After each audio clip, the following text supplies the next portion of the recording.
Hello everyone, this is Ms. Gutzel speaking, and in this video for the Google Docs series, we are going to look at edit feature number 3, cut.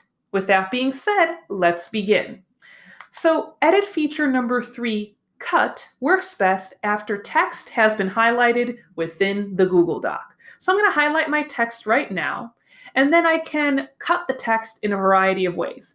I can click on edit and then select cut from this menu, but I can also, after I have re-highlighted my text, hit Control X, which cuts my text.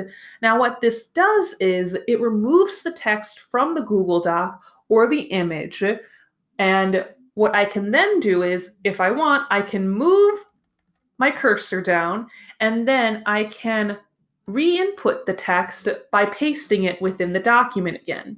This can be a very efficient way to edit a document because instead of copying and pasting items and deleting the original items within the document, the item can simply be removed and then placed elsewhere within it.